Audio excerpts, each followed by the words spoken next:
This is your CBS 46 News Update, brought to you by West Shore Home.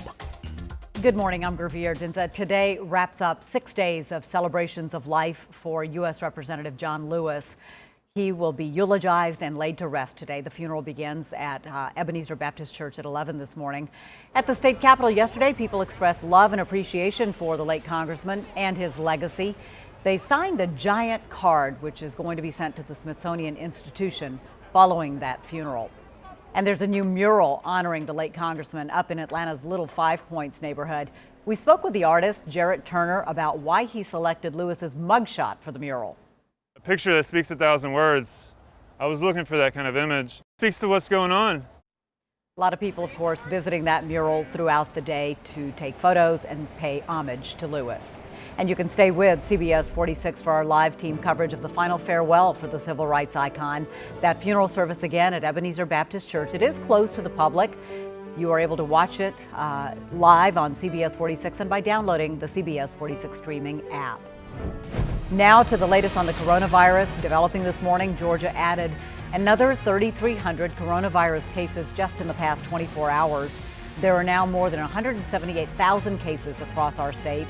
And we've had nearly 100,000 new cases in the month of July alone. More than 3,600 Georgians have died.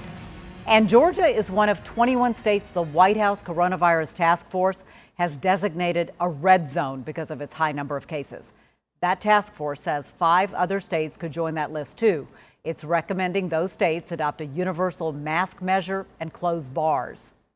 Shame on our Republican friends. Republicans are ready to govern. On Capitol Hill, Democrats and Republicans are still trying to hammer out the next COVID-19 stimulus package.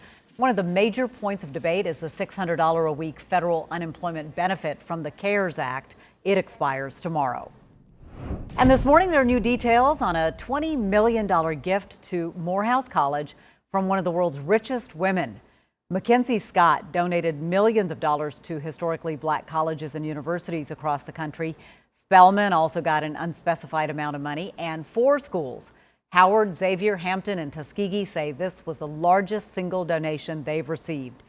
Scott is the ex-wife of Amazon founder Jeff Bezos. Another hot, muggy day on tap today. Let's get the latest on our forecast with meteorologist Fred Campagna. Because, Fred, you're also watching what's happening with the tropics.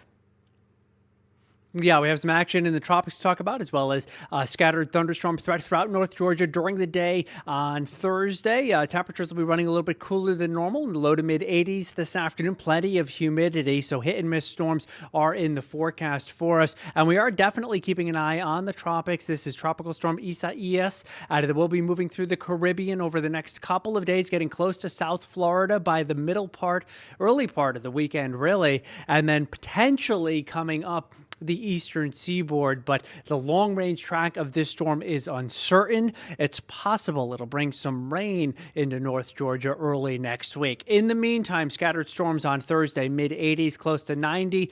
Scattered afternoon thunderstorm on Friday, low 90s, likely dry for most of the day on Saturday, a 40% chance of storms on Sunday, and then we're watching for some rain from Isaias early next week.